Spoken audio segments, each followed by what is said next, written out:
Welcome back to the Crochet Crowdhouse with my friends at Yarnspirations.com. I'm your host, Mikey. Today we're going to work on the left front. I've just completed now the right front, so make sure that this is done before you start here. And this is in the sequence in the playlist that you'll find on YouTube. Everything is in order the way it should be. So we're going to begin the left front. It's done as a separate unit, and then it's added into the project naturally on its own. So the second ball that we use to do the right front is the same ball that we're going to start with the left front. So right here, you're seeing, let me just zoom you out a little bit. And right here, what you're seeing is that we did the right front here. So we need to create a mirror shape of this by just starting this on its own. And then once we have this shaping done, just in this section here, we're then going to introduce it to the other part of the project that was behind the neck, and you'll see that happening in today's tutorial.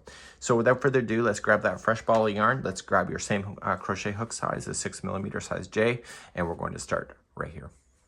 So let's start the front left. It's a fresh panel that will begin, and it's just for about 6 rows, and then we're going to be introducing it to the back neck section of the existing toggle wrap that we've been doing. So I want you now to chain 39 and meet me at the end of the chain. So 1, 2, 3, 4, 5, go all the way to 39. Meet me back here in a moment. So row number 1, we're going to slip stitch second chain from the hook. So go slip and there, slip stitch there. And next chain as well. So slip stitch that one and that one. Okay, and now it says to single crochet into the next stitch, and then it says half double crochet in the next stitch, which is the chain, and then it says DC in the remaining 34 chains, so double crochet in the remaining 34. So we have to create the texture shaping for this lapel section, and so we're going to continue that. So double crochet all the way down your chain, and I'll meet you back here in a moment. This is the wrong side of the work, which I'll be marking in row number 2 for the right side, so that I make sure that I get it right when I go to put it onto the main project. So I'm just double crocheting right to the end, and I'm going to turn my work and do row number 2. 2 and 4 are going to be the same, but I'll cover it each time. Let's begin number 2. So like I was doing before, I'm going to treat the first stitch either as chain 1 or chain 2 and half double crochet in the top of it instead of a chain 2 counting as a stitch. Now it tells us then to front post double crochet the next one. So we'll do that, and then we're going to alternate between the two, back and forth like we had been before. So we're just getting ourselves established. And then it says to do this until the stitch before the half double crochet when we get over to the other side. And so I'll see you there in a moment. So just start getting this pattern textured up, and I'll be right back. So here's the half double crochet, and here's the stitch before, and it says to do a front post double, which is making sense because that's where the texture is doing. So we're going to do that one. And then we're going to do a back post double crochet around the half double crochet itself.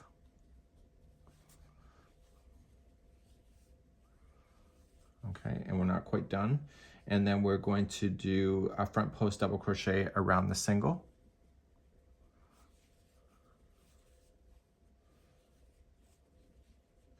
And then we're going to half double crochet into the next slip stitch.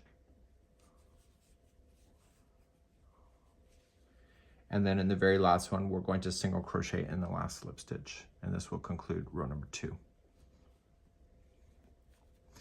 But before I do anything, before I turn it, I want you to put in a stitch marker to indicate the right side of the work. So when we're wearing this project, the number 2 is the right side based on the instructions. So just place in a stitch marker anywhere just to indicate that when you're looking at it, you're looking at the front of the project. And let's turn our work and do row number 3. So let's begin row number 3. You can tell that I frogged it because I misunderstood the instructions. So we're going to begin, and it says to chain 4 or 5, and the answer is 5. Okay, so just ignore the 4 there, it's a typo. So let's chain 5. So 1, 2, 3, 4, and 5. Second chain from the hook, 1 and 2, we're going to slip stitch that one, and then the next one. So 2 in a row. Then you're going to single crochet the next one, and then half double crochet in the next. I chained the 4 as per the instruction because I wasn't sure. Turns out I screwed up. So let me continue then, and you're going to just look to what you see here. So this one has to be a front post. This would have to be a back post if you were to maintain. So it states in the pattern, after you've done your slip stitching, moving over, it says to put in a front post double crochet around the first single crochet that you have. Okay, so front post double. So therefore the next one would have to be a back post.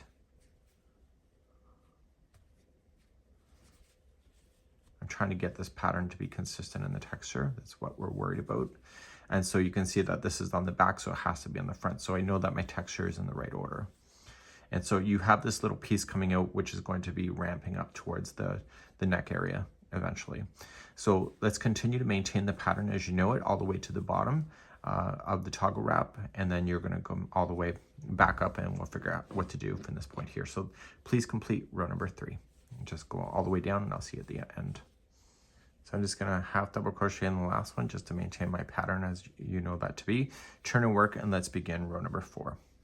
So we're going to start row number 4, and you're just going to start it how you normally would have, either chain 2 and half double crochet or chain 1. I can't remember how we did it before. Just be consistent. So let's continue to maintain the pattern as we know it, and I'll meet you at the stitch prior to the half double crochet that is over here. Okay, and so just maintain the pattern there, and I'll be back in a moment to show you how to finish the end of the row. So I'm coming up all the way across, and I've got my instructions nice and close so I don't do another outtake. And I want to just maintain the pattern as I know it until I get to the stitch prior to the half double crochet. Okay, so I'm kind of looking where things are. This is the half double crochet right here, so I'm going to maintain.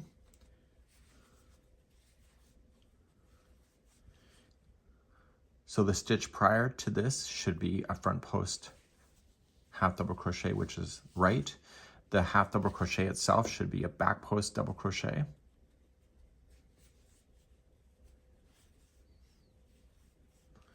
The next one is the single crochet, and that should be a front post single crochet. And then we're gonna do the next one here, half double crochet in the next slip stitch. And then in the last slip stitch, you wanna place in a single crochet. So you'll notice that this edge is not going to be as smooth as other ones, but as soon as we start doing the edging around it, it'll get smoother. So you just have to trust in it. Turn and work, and let's begin the next row. Let's begin number 5. So you're going to chain out 5. So 1, 2, 3, 4, and 5. Slip stitch second chain from the hook, and in the next stitch. Okay, single into the next.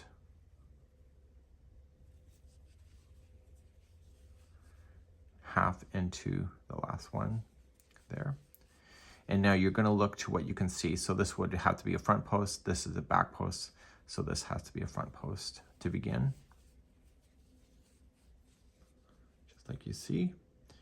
Okay, and then you are going to continue to do the pattern as you know it all the way back down. This is row number 5. So we just have one more row to do before the left side front lapel is done. It's not really a lapel, it's like the front edge of where the wrap is secured.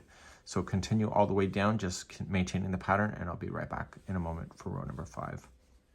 So I'm coming up to the end of number 5, maintaining the pattern all the way through and halving it on the end. Let's do number 6, which will be the completion of this section, and let's turn our work and finish up. Let's do our final. This is number 6, so just start as you normally would and maintain the pattern going up. And I want you, the stitch before the half double crochet is where we're gonna do our magic right at the end of the row. And so I'll see you there in a moment. So just maintain your pattern going up, and I'll be right back. So here's the half double crochet right here. So we're gonna make this as a front post double crochet in the next stitch. And then the half double crochet, it's a back post double crochet. The next single crochet is a front post single crochet, or front post double crochet, my apologies. And then what you're going to do then is the next one will be a half double crochet into the slip stitch, and then single into the end. Now what I want you to do at this point is that we're gonna finish this off and we're just gonna cut the yarn and we're done. So this completes then the left front. I have marked what is the right side, and see where I'm finished right here. This is the right side because right now when we come down in the next video, when we go down the top of the back and then connect to this, we should be coming down in this direction, which makes sense because this is where we ended. And because the right side is marked here, it's going to be very easy to tell what that is. So if you haven't done so, make sure that just look at the video right now if you haven't done it, and mark it with the tail over here as the right side, and that'll help you a lot. And I'll see you in the next video as we start the left side once again.